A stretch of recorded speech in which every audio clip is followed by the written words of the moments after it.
Welcome to today's Explainer. We're jumping right into what is absolutely, without a doubt, the most important dynamic in all of personal finance. You see, building true, lasting wealth, it's really a two-part game. The first part is igniting the absolute magic of compound interest, basically getting your money to make money for you. But the second part, well, that's the stuff nobody really talks about. It's about aggressively avoiding the hidden financial traps that completely sabotage that compounding process as your net worth actually starts to grow. And just to show you how dangerous these traps can be, consider this number, 40%. According to data from Goldman Sachs, a staggering 40% of people making over $500,000 a year, yeah, you heard that right, over $500,000 a year, report that they are still living paycheck to paycheck. Honestly, how is that even mathematically possible? Well, it happens because out-earning your financial mistakes is literally impossible if you have no idea where your money is leaking. Okay, let's dive into this.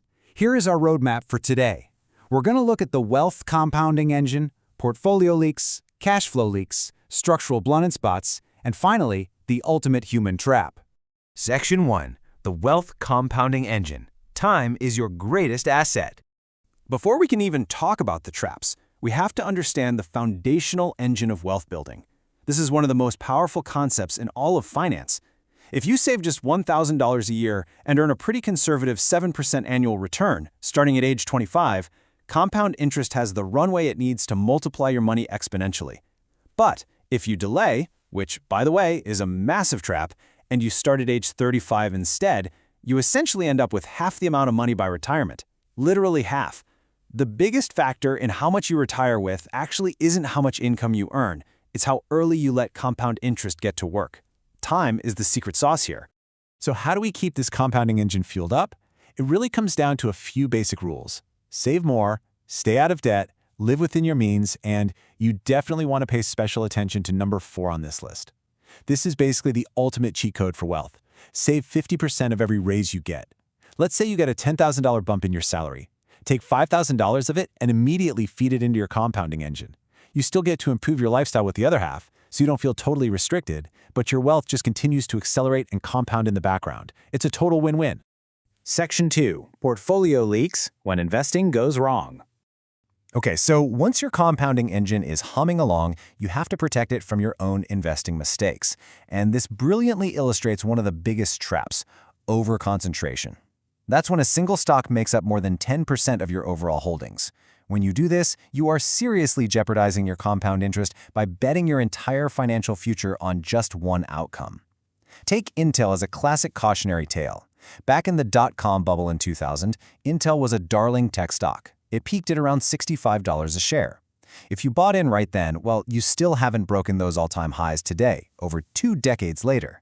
Meanwhile, the broader S&P 500 has 5x'd in that exact same time frame. Broad, consistent gains over time, that is what we're looking for. But you know, overconcentration is usually fueled by another super dangerous trap, and that's overconfidence from early success. There's this incredible anecdote about an investor who diversified into just 10 stocks. Highly concentrated, incredibly risky. But because it was a bull market, it totally worked. They picked some winners, hit a hot streak, and suddenly believed they were the greatest investor of all time. So what did they do? They doubled down. They concentrated even further into just 5 stocks, bought call options, started trading on margin, and the result? A total disaster. They ended up down over 30% in a single year, during a time when the broader market was only down about 2%. Ouch. So here's the hard truth. A 2 to 3 year hot streak in a bull market absolutely does not make you a genius investor. Mostly, it just means you got lucky. When arrogance creeps in, you completely derail your compounding machine. Statistically speaking, 90 to 95% of day traders lose money over a long period of time. So do yourself a favor, keep that overconfidence in check, and just avoid day trading entirely. Section 3. Cash flow leaks. Protecting what you earn. Now, how you spend and manage your cash flow can leak just as much wealth as bad stock picks. Remember that alarming stat from the very beginning? This right here is the reality of lifestyle creep. When you make less than $50,000 a year, 57% of people live paycheck to paycheck. But as income rises to over $300,000, 41% are still trapped. And over $500,000 a year? 40%. The book, The Millionaire Next Door, proved years ago that the absolute best accumulators of wealth keep their spending habits virtually the same, even while their income grows. Upgrading your lifestyle just to show off excessively destroys your wealth-building potential. Remember, true fulfillment comes from experiences, learning things, traveling, being with the people you love, not from flashing your wealth with expensive, depreciating stuff. Another massive cash flow leak is being tax inefficient. Taxes are likely going to be your single largest expense in life, for sure. If you aren't being strategic, you're essentially just handing your wealth straight over to the IRS. For instance, a super common mistake is holding investments in the wrong types of accounts. You should be keeping high dividend stocks in tax-sheltered accounts like a Roth IRA. If you keep them in a taxable brokerage instead, you owe taxes on those dividends every single time they pay out. Simple fixes like proper asset location, maxing out a 401k or an HSA, and strategically using tax loss harvesting at the end of the year, that can save you an absolute fortune.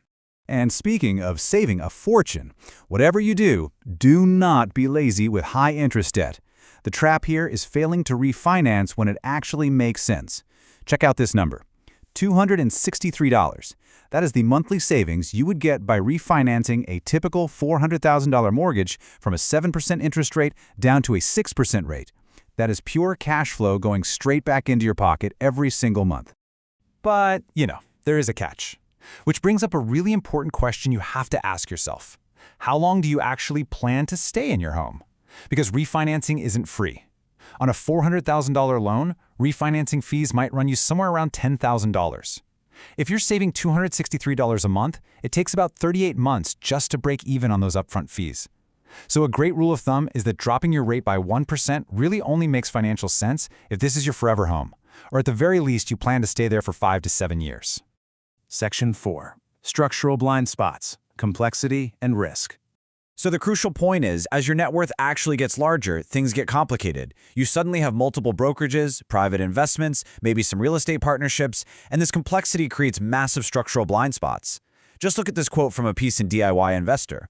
Nearly a third of high earners actually confess to basically faking it, pretending they understand a major investment decision when they really don't fully grasp what they're dealing with. When your portfolio reaches a certain size, the structure, the hidden fees, and the risks matter immensely. If you don't fully understand what you're looking at, it might seriously be time to bring in a professional financial advisor. Another huge blind spot at this stage is becoming asset-rich but cash-poor. Wealth manager Ben Carlson shared some fascinating data on this. For what he calls barely millionaires, these are households with a net worth between $1 and $2 million, a massive 66% of their wealth is tied up in a primary home and retirement accounts. They are highly illiquid. So on paper, sure, they look wealthy, but if an incredible investment opportunity pops up or an emergency happens, they can't just liquidate their house in a week. Tying up money you might actually need in the short term is a very dangerous structural trap.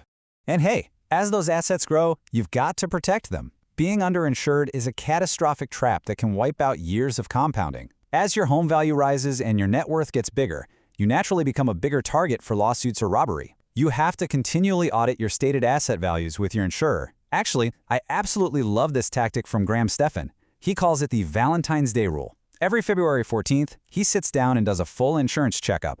His logic? Valentine's Day is all about taking care of the people you love. So what better way to show it than making sure your family's assets are fully protected? It's kind of funny, but honestly, it's a brilliant way to ensure you are never caught severely underinsured. Section 5. The ultimate human trap, time versus money. Now, we are getting to the most profound trap of all. This is the true end goal of compound interest. When your net worth gets large enough, your money's earning power will completely eclipse your own physical labor. Now, what's really interesting about this number is the math behind it. If you build a $5 million portfolio and it earns a conservative 5% return, that's $250,000 a year. Broken down, your compound interest engine is independently printing $684 every single day, while you sleep. But once you reach this point, you have to face a pretty harsh reality. There are severely diminishing returns on your labor versus your capital. Yet so many highly successful high achievers fall into the trap of becoming total workaholics. They just keep grinding 80 hours a week, completely unnecessarily. It's really tragic, honestly, because one of the top regrets of the dying is that they worked way too much and didn't actually enjoy their lives. Once your capital is doing the heavy lifting and outpacing your labor, you absolutely must audit your working hours. Which leads me to this final provocative question for you. Are you building wealth to live Or are you living to build wealth? Harnessing compound interest is an incredible tool, but at the end of the day, it is just a tool. Plug those portfolio leaks, aggressive avoid lifestyle creep, manage your structural risks, and let your money work for you. But please, never forget that time is the one asset you can never, ever get back. Take control of your compounding engine so you can finally take control of your life. Thanks so much for joining me on this explainer, and I'll catch you on the next one.